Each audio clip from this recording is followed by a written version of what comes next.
Bhakti Vikasa Swami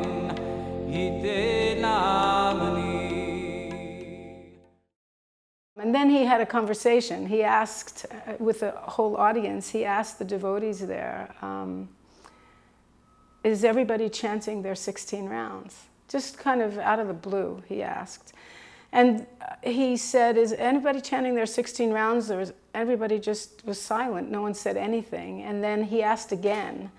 He said, is anyone fibbing? Are you sure you're all chanting 16 rounds? And so then a few hands went up here and there. Well, maybe I'm not, you know. And in particular, there was one devotee who years later, maybe because of this, I found out was Bhaktidas Prabhu, who was on a ladder next to Prabhupada's Vyasasana in the doorway painting. And so his hand was up. Prabhupada said, he said, but Prabhupada, I'm, you know, working hard to make Krishna's temple beautiful. And sometimes I'm only sleeping 4 hours a night. And Prabhupada said, then sleep 2 hours. He said, but somehow or other, you must chant 16 rounds. And then he said, it's not very difficult. He said, only an hour in the morning, an hour in the evening. What is so difficult? And he said, Maya is on the back side of Krishna. You do not have to go looking for Maya. Simply you forget Krishna, and Maya is there. So that was very sweet. There was a Guru Puja kirtan, and I had positioned myself halfway between the singer and Srila Prabhupada. Now, Prabhupada's Vyasasana was to my left, and then the microphone was maybe 20 feet in front of Srila Prabhupada's direct sight.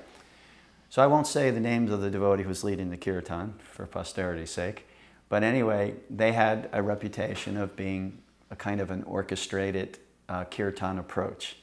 And they were very, I would use the word proud of their kirtan, the way they did it. And the kartal players were all really intense, and they had everything orchestrated really nicely. So the singer steps up to the microphone, Srila Prabhupada's there, and Srila Prabhupada was usually very meditative when he sat on the Vyasasana and all the devotees were singing Sri Guru Charana Padma. So the devotee, you know, steps up to the microphone, and he had a good voice. He was actually a good singer and a good performer from that perspective. He steps up to the microphone, and you know, all of his trained kartal players and mridanga players were all around him, and he steps up and he goes, Sri Guru Charana Padma. He was totally into it, and all the kartal players, mridanga players were like totally into it. And Srila Prabhupada was sitting there, and his eyes opened up, and he said, "Stop the kirtan." And everybody froze. The kartal players froze. The singer froze. It's like literally his mouth is open because I had such a great vantage point. I was not far from him and not far from Prabhupada, and it was just like, you know, stop the film right there in that frame. And just for a moment that seemed like, I'm sure in the singer's mind, an eternity, then Prabhupada said, and Nitai Chand Goswami was standing like in front of me. So Prabhupada went like that. He said, Nitai Chand, you lead kirtan. And so Nitai Chand was like, okay, Srila Prabhupada. And someone handed him a mridanga, and then he started to lead the kirtan. So what I took away from that experience, I mean, that visual is permanently in my heart because I like to lead kirtan. I have led kirtan before. I've led kirtan for Srila Prabhupada. But what I took away from that memory, as long as I'm alive, is that Srila Prabhupada, first off, was very particular, very concerned about our mood in leading kirtan. It is Jagnai Sankirtana Prayer. It is our sacrifice to please the Supreme Personality of Godhead. So Prabhupada was particular about the mood in which we were approaching the glorification of Guru, glorification of the holy name. So what I do now to this day is I pray to Lord Nrsimhadev before I lead a kirtan. I formed a little prayer that, my dear Lord Nrsimhadev, on the altar of your lap, may I place my Hiranyakashipu-like pride, and may you tear it asunder with your transcendental nails. Because I could see that Prabhupada did not like any trace of pride or any kind of orchestration or seeing it as a musical performance. He wanted it as an act of devotion. I happened upon a darshan in Prabhupada's room. I was I don't know what I was doing. Somehow or other I happened to be up there, and I realized there was a darshan going on. It was a general darshan because devotees were just hanging out the doors almost literally. I looked in and it wasn't any, I don't think there were any big shots in there, so I thought, well, I can go in too. And there was no space to go, but anyway, I went inside. But it was almost the end of the darshan. But the atmosphere was quite different to the classes, where class very grave and very formal, but Prabhupada was just happy to be with his disciples, and they were happy to be with him. Maybe Prabhupada didn't know them personally in the way that he knew his servants, his GPC men, but Prabhupada was just so happy, and all the devotees were very happy. And I can't remember what was being said. It might even have been like some transcendental small talk. And then Anakadundabi Prabhu, who was the British pujari, very tall. He was living in Mayapur, and he came with a plate of the afternoon fruit offering, huge plate. And he was just standing at the door. Or maybe it was the evening, I seem to remember it was after dark. Anyway, he had a big plate of fruit prasadam. He was standing outside the door. And Prabhupada, somehow he looked over, and he said, eventually, because Prabhupada was sitting, just the door was exactly to Prabhupada's left, so at some point he didn't immediately see him. And then he asked Anakadundabi, because he'd come to bring the fruit to Prabhupada, and Prabhupada said, well, why don't you come in? And Anakadundabi said, how can you get in with a big body and a big plate of fruit and so many people? And then Anakadundabi said, well, I'll just give everyone some prasad when they leave. And Prabhupada immediately, a big smile, said, they will never leave. All the devotees said, Jai Prabhupada! And then everyone knew it was time to leave. And they got up. That classic, Prabhupada sitting on his, classic pose, Prabhupada sitting on his gadla. What do you call that? The seat on the floor. Yeah. And with the bolster at the back, leaning back with the one knee up, and the big smile, like a classic Prabhupada pose. So later I thought that they will never leave. There's Prabhupada's blessing.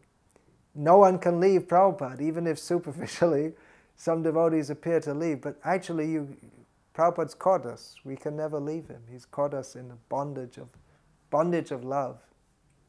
So that was Prabhupada's blessing. We can never leave. He won't allow us to leave, even if we try our very best. Prabhupada's caught us. When we were in Prabhupada's room there in Chicago in '74, and this is on the video, but it was a very sweet conversation. And first, Prabhupada thought that my husband was my father's son. And then my father said, no, this is my daughter. I said, oh. I said, do you have any sons? And my father said, no, just daughters, 3 daughters. I said, oh, only daughters. And then Prabhupada told my father the story of Prahlad and Hiranyakashipu. Basically, he was telling my father that he was a demon. But my father really appreciated it. He really enjoyed hearing the story. And my father said, I have my own religion. Is it all right if I visit a temple if I have my own religion? Some places of worship, they only want you to come if you really want to participate. Of course, later my father almost became a devotee, but at this point, this was his first time that he met Prabhupada. Prabhupada said, yes. He said, just like we're in Chicago, and he was very casual that. He was like this on a cushion. He said, yes, just like there's so many planes going to Chicago, but they have to know that they're going to Chicago, or else what is the meaning of many planes? He said, so if you know that the purpose of religion is to know God and to love Him, then you can say that there's so many religions. I thought about that for many, many months. How that most religions don't say that their goal is to know God and to love Him. They want to go to heaven or they want salvation. And then my father asked Prabhupada, he said, well, I'm really coming here just to see my daughter and my son-in-law. Is that okay? You know, same kind of question, that I'm not really coming to see Krishna. And Prabhupada said, yes. Again, he was like this. He said, yes. He said, they are loving Krishna. And I'm thinking, I don't love Krishna. He said, chanting and dancing are symptoms of loving Krishna. So they are loving Krishna, and you are loving them, and two things equal to the same thing are equal to each other. That was very sweet. That's one of the things that Prabhupada said that's really sustained me over the years. I thought Prabhupada saw at least the potential that I'm loving Krishna. So if Prabhupada said I'm loving Krishna, someday I'll love Krishna. And it also really guided me in my relationships with my family, especially at the last days of my mother's life, when I was thinking, if I can just get my mother attached to me, and then gradually move that into an attachment to Krishna. And my father also asked at that time, he said, why are you so anxious to give everyone your food, even if they don't know anything about your philosophy? And Prabhupada said, do you believe in infection? And my father said, yes. And Prabhupada said, just like if you eat the food of a sick person, you'll be infected with their disease. And in the same way, if you eat the food that Krishna's eaten, you'll be infected with Krishna's disease. So that was really wonderful. And when we walked out of the room, my father looked at me. He said, now I understand why you've joined this movement. This is a genuine holy man. So that was very nice. And one really vivid memory was it had rained the night before, and the ground was a little wet. It was just a very, very light drizzle, if any, that morning. And Prabhupada came out, we put the garland on him, and then we offered obeisances, and he stopped us. He said, no. He said, if you do this in the rain, then you'll become sick and your service to Krishna will be hampered. And that made such an impact on me that here he was the spiritual master of the entire universe, but he was more concerned about our health and our well-being. I thought that was just so wonderful. Je anilo premadana koruna prachu